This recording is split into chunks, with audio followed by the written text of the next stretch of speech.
Hello, everybody. Welcome back to the Underground Podcast. We are here for season 2. It's been a minute. Thank you for tuning back in. I am your host, The Baddest, and for our first episode back, we got a young and upcoming digital hardcore artist that released their album Draco Era this year. They've been praised for their atmospheric production and aggressive style. Please welcome to the show, Cito4_8. Hi, welcome YouTube, welcome Spotify, and welcome whatever this thing is on. Yeah, welcome you all people. Thanks for having me on the podcast and everything. Yeah, Of course. it's Thank you. amazing. Thank you for being here. I appreciate it. Again, I am very passionate about this show, and I'm really excited to bring it back. So, thank you for being the first guest back. Yeah. Before I get into the questions I have for you and your art and all that, is there anything you want the audience to know, whether that be what you want to be called, your preferred pronouns, where you're from, anything like that? So I'm Jacek, also on the internet known as Cito4_8. I'm a footwork / digital hardcore producer from Poland. And I've been making music since like 2020 to 2010 to 2023. And yeah, my pronouns are he, him. And yeah. Okay, thank you for that. All right, so I have a list of questions for you, but again, if there's anything you want to say or interject at any point, then that's all good too. But we typically here ask the same question on at the beginning, because I just always want to know the background of how you started making music. You mentioned you've been making music since around 2020. So my first question for you is, how did you first get into making music, and what were some of your biggest inspirations? First into making music, I think it was like I said, 2022. I think July 2022. There was a really big trend like on TikTok there, like drift funk music, like stuff like that. And I thought that it's just really easy to make, and yeah, I could make something like really simple and just I don't know, make money, make something interesting. So I took some random BandLab project, just smashed up random things there, random sound effects, and I made my first song there. But it was really bad. I didn't like it. The song got to nowhere, and yeah, I kind of forgot about making music. But then, I but then in like 2023, I decided to pick it up again because I was in my whole life really connected to music because I was going on to a lot of like contests, singing contests, music contests, stuff like that. I was in many contests, and yeah, I just couldn't get enough of music, of making music. I wanted to make new stuff, and I decided to just start making stuff. uh, my first inspirations for making music like in the early days was definitely Tyler the Creator. I was such a Tyler the Creator fan, but you couldn't even believe it. But yeah, then next was like phase of atmospheric drum and bass, digital hardcore. Then my inspirations were mainly Machine Girl, Fentanyl, and then I discovered the genre that's called power noise, and I based my album, last three tracks that I made in 2025, Sit Off for underscore star, work from 2023 to 2025. So yeah, there are like three loud songs from 2025 there, and yeah, they were based pretty much on artists like Dream Crusher, Five Star Hotel, and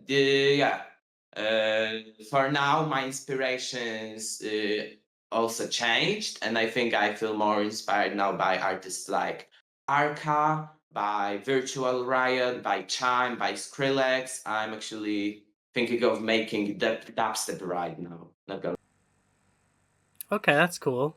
Thank you for listing some of those artists. I haven't heard of all of those, so I definitely want to check some of them out, because I'm always trying to become more familiar with different genres and stuff, because I do this show, but I'm also just such a big music fan. Um, All right, so that's cool. Thank you for sharing. I'd love to hear some dubstep from you in the future. Um, all right. Um, Thank you for giving that background.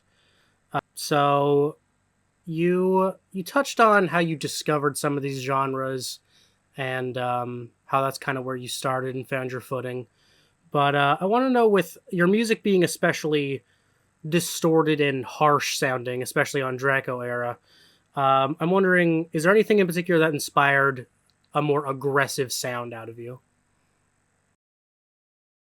That is a really interesting thing because I might actually have a little like thing with hearing. I might be just a bit like hear things quieter a bit, and just those stuff sound like normal loudness for me, like I don't know, fentanyl loudness, machine gun loudness.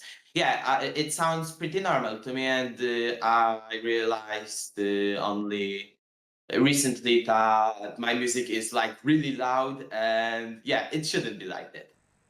I mean, I wouldn't say it shouldn't be like that. You know, it's a style, and I think part of what makes your music fun is that it is so loud. I I have a playlist of some of my favorite songs of the year. I'll mention in a future question what my favorite of yours is, but I have some of my favorite songs in a playlist for this year, and it was really funny. I had someone else listen to it, and all the songs were on like this certain level of volume, and I had to warn them when they were getting to yours that like it's gonna get much louder.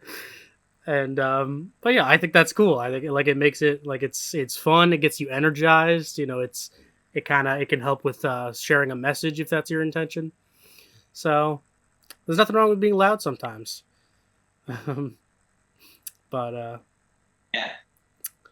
okay, so that's kind of what inspired the more loud sound. It wasn't necessarily intentional, but with your uh, like artistic presence online, you know, with your music videos that you've made on YouTube and just your like profile, it has a very not necessarily dark, but it has like a glitchy kind of aesthetic.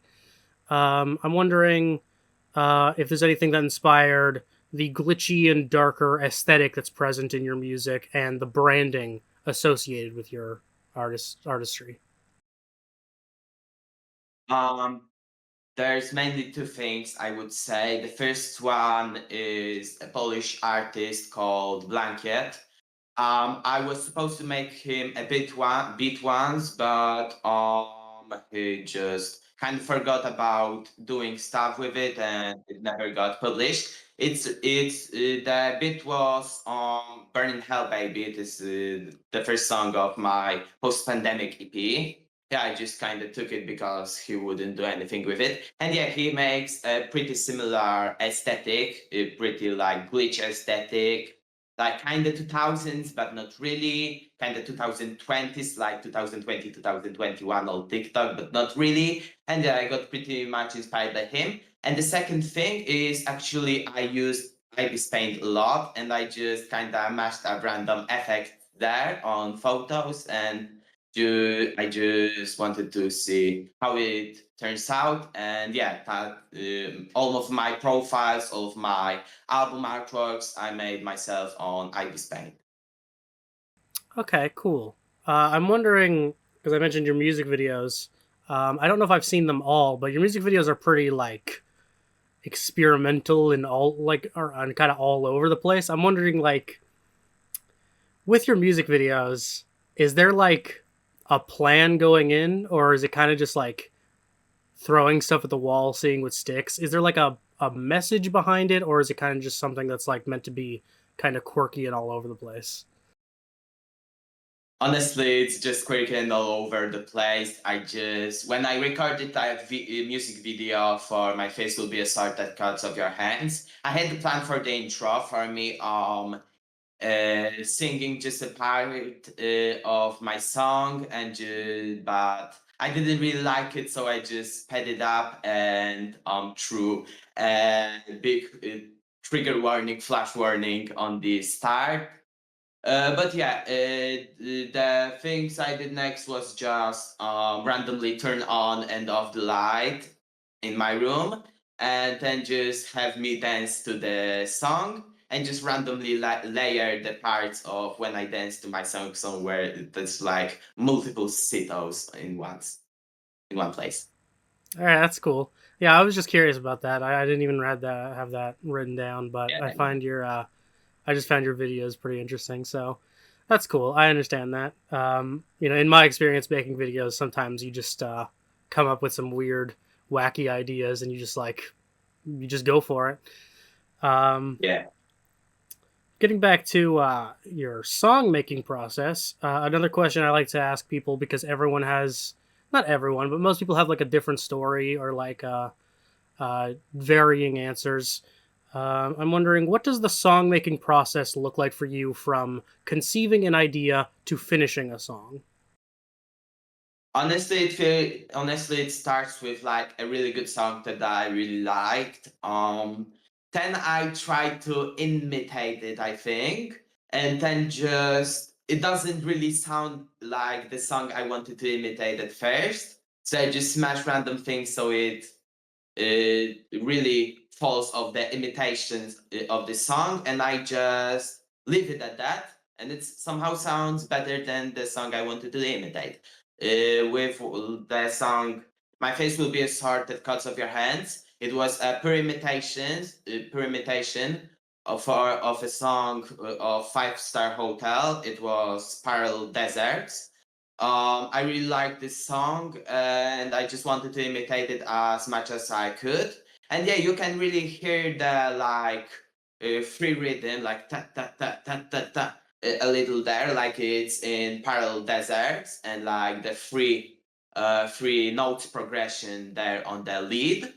But yeah, it doesn't really sound like Parallel Deserts anymore. But it started as of Parallel Deserts imitation.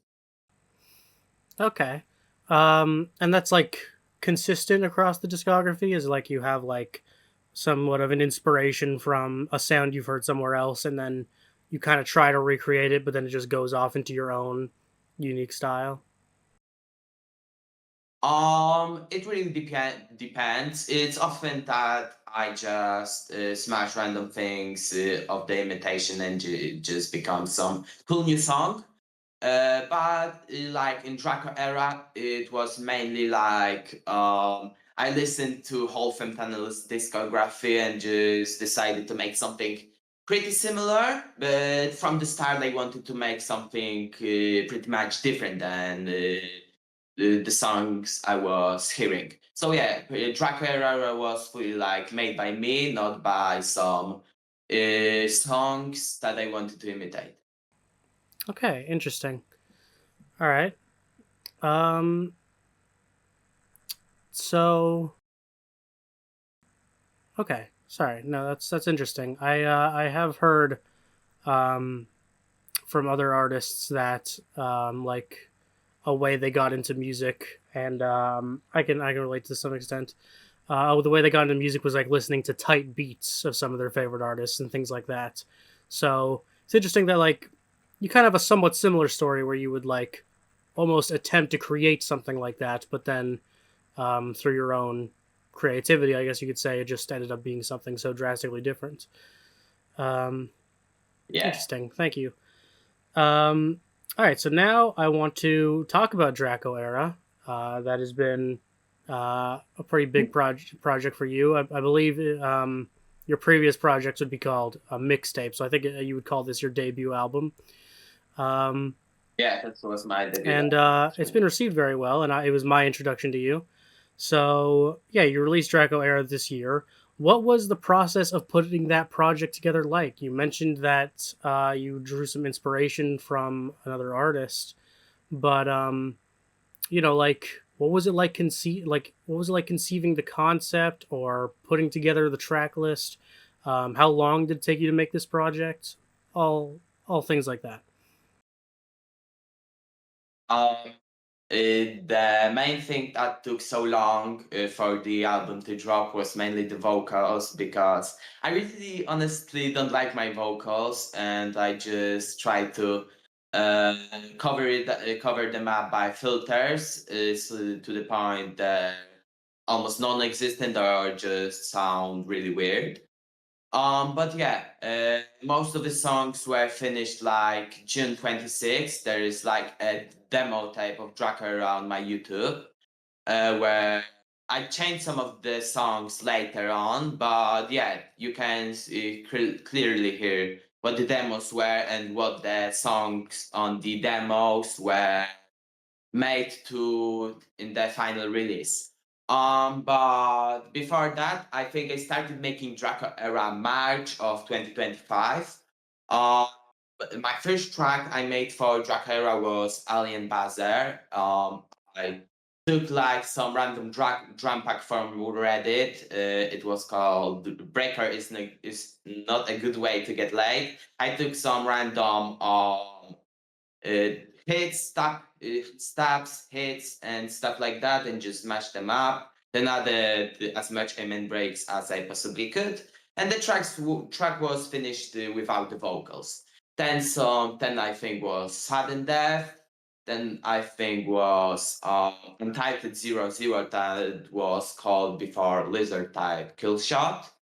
And then other songs. But a pretty bad many pretty bad things happened to me in like May of 2025, which made me make the last about 3 songs in the album about my personal struggles. And you can hear from the lyrics now from Draco era about those things, but they aren't really those things from 2025.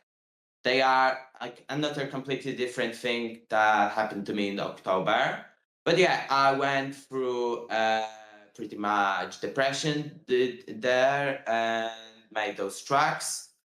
And yeah, then I finally didn't get climbed out of depression and just continued. I'm not gonna lie. Okay, Yeah, thank you for sharing. Yeah, I think although nobody wants to reach such a low point in life, a lot of you'll find that a lot of great art comes from people's lowest moments. People kind of writing about yeah. their struggles and or even writing like in the heat of the moment of like a very serious thing they're going through. So thank you for sharing that. It does kind of lead me into my next question, which is, would you say Draco Era has a theme or a message packaged into its content that not all listeners would have picked up on? Let's start with the fact that Dracula is a concept album of, I would say, stages of grief. I really like the stages of grief symbolism in practically everything.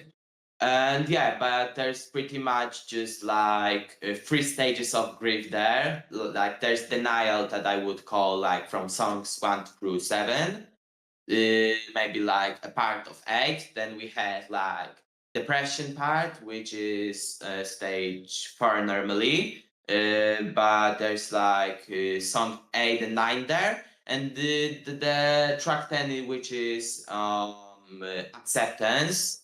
And it's probably my favorite track that I ever made.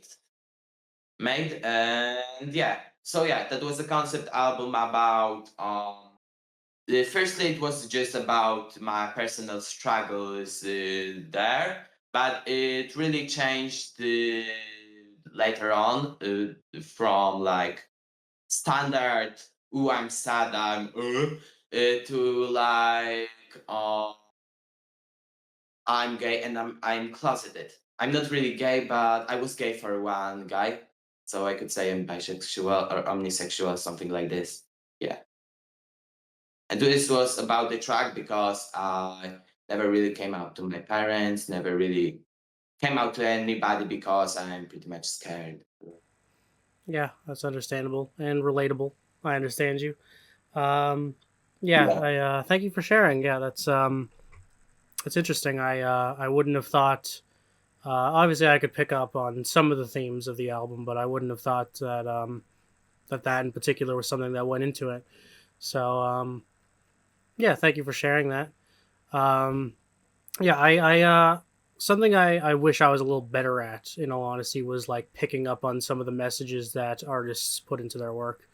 So that's why it's great that I get to be able to do this podcast where I can kind of ask the artist directly questions like, what does this content mean? But yeah, that's really interesting. I didn't. Again, I figured more went into it than I would have first understood on my first listen, but that is interesting to hear. Um, a simple question, a fun question. You did just touch upon it, but maybe you could expand onto why. I'm wondering what's your favorite song you've made, whether it's on Draco era or otherwise. And I did mention earlier I was going to say my favorite song. My favorite song is Project Bomb the Hardware. That's the one I added to my favorite songs of the year playlist. So that's my personal favorite. But yeah, what's yours? What's the title? I also really I also really not gonna lie, like Project Bomb the Heart to this list, like the only song where I rap, and it was really fun to do.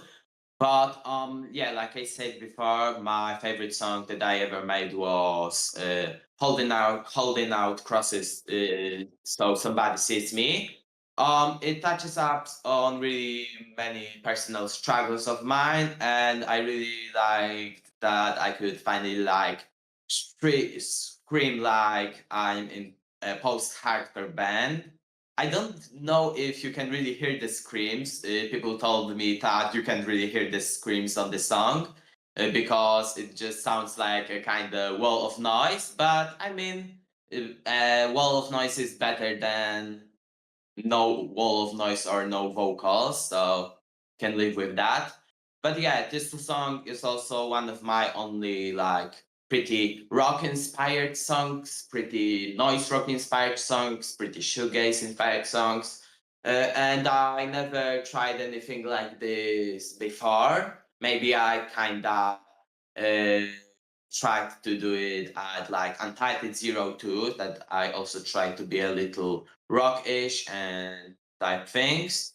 But yeah, I really mostly my favorite work is probably like I said, Holding Out Crosses, and I hope I can make some more rock songs in the future. Cool. Yeah, I think that's totally valid. Um, would you say that music has been a form of therapy? Would you say it's been like something you can kind of rely on or vent into when you're struggling? Oh yeah, definitely.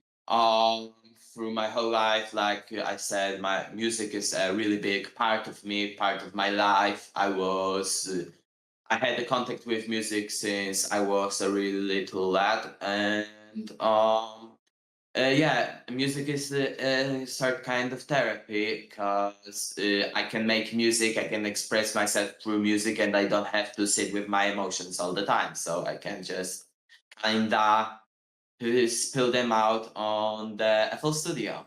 Yeah, So that's nice. yeah, for sure. I think that's great, and I think that's the beautiful thing about music. I think every art form can be a form of therapy. And I think every artist of all kind will tell you that they put their emotions into their work and they put their mental state into their work.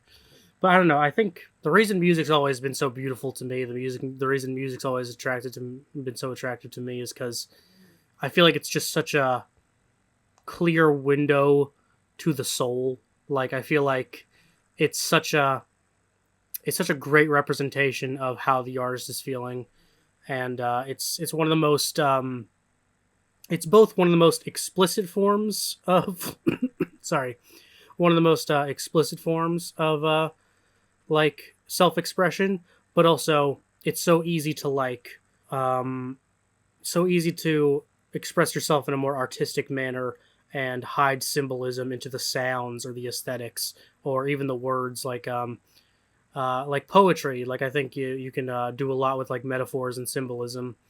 So yeah, I think a lot of artists, I would say, use music for therapy, and I think that's a very beautiful thing. It makes me wish I was better at making music. I am not a musical person. I love music so much. I've listened to so much music, and I've like analyzed music so much, but making music is not necessarily for me. But even then, sometimes I'll find myself just like writing a song because it is just like a form of therapy. So yeah, sorry to go on a little ramble there, but thank you for sharing. Um, so, although it hasn't garnered staggering attention, Draco Era has been very beloved by those that have heard it.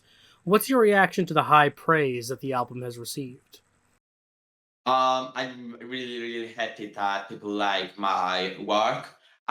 First, when because I spend really much time promoting my music on the platform Album of the Year, and yeah, at first I thought it was gonna be a total flop, like in comparison to my earlier mixtape that did really well. Uh, but I thought like it was gonna be a total flop and people will hate it. But yeah, I started recommending my album to other people, and I suddenly see that people really like it a lot. It was a like little bit less likeness of like my mixtape, like I thought, but still people really liked my album. I got a couple like full 100s ratings, so 10 out of 10s. And I was just really happy to see that I make other people happy even through sad music. Maybe in kind of sort form of therapy into other people. Yeah, that's another great thing about music is if you put your own emotions into it, then other people will be able to connect with it and relate to it. So, Yeah. no doubt in my mind, people have with this project as well. And on top of that, it's fun to listen to. It has a very distinct sound and aesthetic, so it's enjoyable to listen to as well. And yeah, and if you were wondering, yes, the way I found out about it was on Album of the Year. So your promotion worked. I don't remember exactly how I came across it, but it was on Album of the Year for sure. Because yeah, that's just been a great platform to discover smaller artists. That's kind of what I love about it. Like the community of it itself isn't like my favorite. Like it's a little like elitist. I feel like, but being able to discover smaller artists on that platform has always been great. Um, so as you have mentioned a few times, you released the mixtape Ceto 4 underscore asterisk work from 2023 to 2025. You released that at the end of 2025. What would you say you learned from making those tracks that you were able to bring into later projects? Um, the one of the most important thing I have to had to learn that bass is really important because I really kind of walked away from the bass on the like 2023 to 2024 after my bad experience with funk. I didn't really use bass at first, nothing.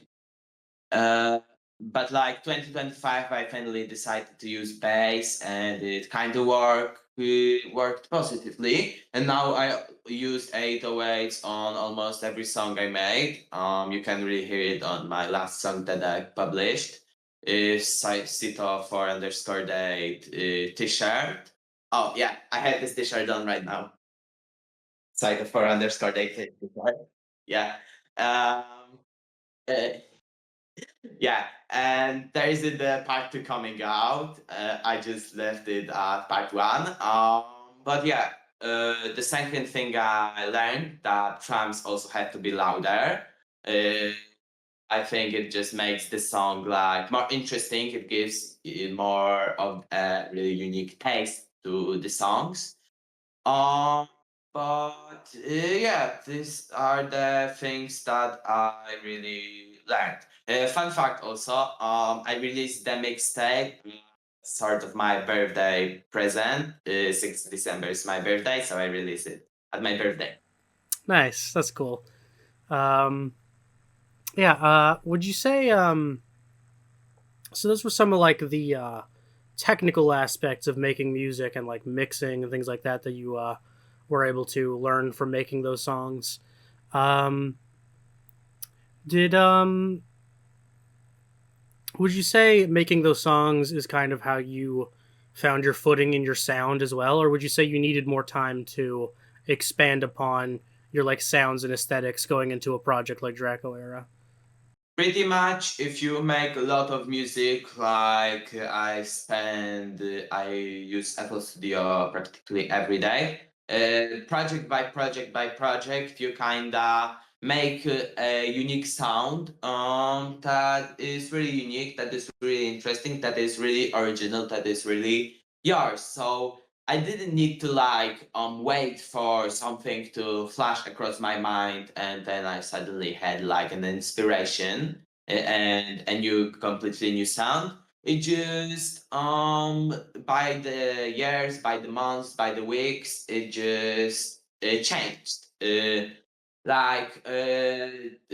Stuff from 2024 can be really compared to 2025 and stuff from 2025 can be really compared to what I'm doing now. So yeah, like I said, the things really changed from just making more and more music. Okay. Yeah, that makes sense. Thank you. Um, sorry. So yeah, I wanted to ask you about that mixtape you dropped, but that wasn't that's not the only project you released before Draco Era. You did also mention that you released the post pandemic EP at a similar time as the mixtape. What was the process of creating that project like, and what was different about it from creating Draco Era? Um, uh, I won't really talk about of the last tracks of the album because they were just randomly for the EP. The other two, the first two tracks, are actually the scraps I made for other artists that just didn't like my songs or just didn't took them for some reason. Like I said, Burning Hell Baby was a song for Blanket. Uh, and Bitch I'm fucking bouncing, what you talking about, lol, was a song for artist now called Zen the Christ, but he was called then Rocky. He was supposed to rap on this song. This was supposed to be my song, but like with his feature. But so I send it to him on Discord, and he just said that he would do something with it. He would be happy to collaborate and everything. But like 2 hours later, he writes back on Discord and says, "Sito, I can't use this. This shit is so ass." So I just lost my hope and yeah, just published it like 2 months later on myself without any features. Damn. All right. So you got some beef with other artists. uh, Yeah. that's crazy. Um, yeah. Um, would you say the experience of making your first mixtape and that EP was like needed experience to make a bigger project like Draco Era? Yeah, this was definitely needed because some of those projects, like I said, m- were much earlier made than Draco Era, and they just kinda. I don't think there would be a Draco Era, at least sounding like this, without the Cito4 underscore asterisk mixtape because the one just kind of sculpted another. Uh, Post pandemic, I don't think it's cooked anything. It's just a really short project that honestly isn't really important to me. Like this is the only project that I didn't make in, the album cover in Ivy Spain. It was just a random stock image, and then I just slapped the S48, so my logo on the thing, and yeah, I just left it at that. I never really thought the post-pandemic EP would get any attention, and like I thought it didn't. But then suddenly, I got thrown into some random DistroKid official DistroKid playlist, and this launched me like on 53 monthly listeners. Like I had, like before that, I had like six, so it was a pretty big thing to me. But yeah, after this and after I published Dracula and single Antennae, uh, this just I kind of forgot about this project, and everyone else also did. Yeah, fair enough. I did listen to that EP, and I think it's good. I think you can, and same with the mixtape. I think you can, like, I would say they're both worthwhile projects that are still worth going back to, but I would say you can also, you can hear that they're earlier projects. You can hear that you're kind of finding your voice and discovering and developing as an artist. And Draco Era I like much more because it sounds more complete. It sounds like a finished project, a more finished project. Being an album instead of a mixtape. And and again, that was the first thing I heard from you, and I really enjoyed it, and that's what made me want to reach out because for those of you that aren't aware, here on the show, I only reach out to artists that I legitimately believe in. Like I don't just, I don't just, I don't just go on Instagram and album of the year and Reddit and just find a bunch of artists and reach out to them. I always dive into their catalogs and I reach out to people that I genuinely think are making great shit. So, um, yeah, so thank you for sharing a little more about your journey. I got a couple questions left, but if there's anything you want to talk about at the end, we can get into that as well. Um, but we've talked about Draco Era a lot. It's been pretty successful for a smaller artist like yourself. And again, it was received very well. What's a goal of yours going into your next big project? My next big project, actually, the goal is just to like multiply again, like my Spotify listeners, like my like people who listen to me, and just with the skills I have, I want to make something better than Jackera. Like I said on the start, I'm starting a dubstep project. I have a couple of features on my mind, so this would be a new thing because none of my songs had a feature for now. But I plan to get some like cool features on this album, and yeah, I plan it to be as consistent as it could be, as good as it can be, and as loud as I think it's good to listen to. Hmm. Yeah, that's fair. I think that's reasonable. Obviously, even if you're proud of your last project, even if it was received very well, I guess the reasonable goal is always to level it up. See what you can do better next time. So yeah, that's totally fair. Um, I should have asked this earlier. I don't know why this didn't come into my mind earlier, but I want to ask it now before we wrap things up. What does Draco era mean? What does that word mean to you? Where did it come from?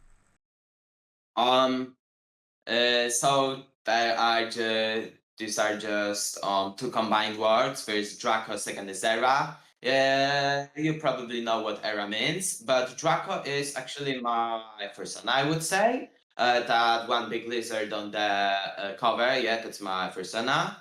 Um, and yeah, I just made an album. Like I said, firstly, it was supposed to be like just a fun digital hardcore atmospheric drum and bass project, but it kinda broke through the middle of making it. And yeah, but Draco stayed. I plan to just keep him as he is on the albums, and yeah, also, I thought like after finishing all the songs, what could like his thing uh, possibly do there? How could it even fit in the album?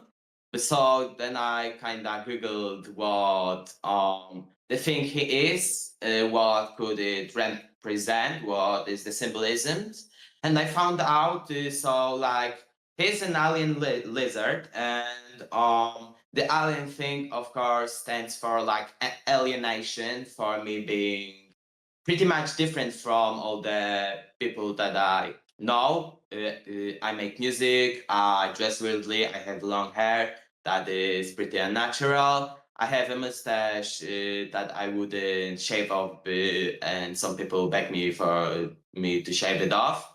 And lizard sounds kind of like I saw it represents dreaming, dreams. So I kind of leaned into that and changed like the eighth track to like when I repeated the all the dream. And yeah, I kind of like leaned into like. We're back, viewers. Hello. Sorry if you missed part of that answer, but I think the great majority was caught on recording. So, yeah, sorry about that. I just had some technical difficulties during the recording, but yeah, you explained the character behind the lizard and the all the symbolism with that and the dreaming symbolism. Very interesting stuff. So, thank you for sharing that. I do have one final question before we wrap things up. But again, if there's anything you want to talk about before we say our goodbyes, that's all good too. Could, could I give some shout Oh, outs? yeah, sure. Okay, so shout out all my boys from the Post-Sex God Complex compilation. Oh, I Uh-huh. think we didn't talk about this one. You Yeah, know, yeah, I have a yeah, I did. compilation. I did see that. Yeah, I kind of noticed. yeah, I made it. I made it. I took all the people for it, and yeah, this was my idea from the start. So yeah.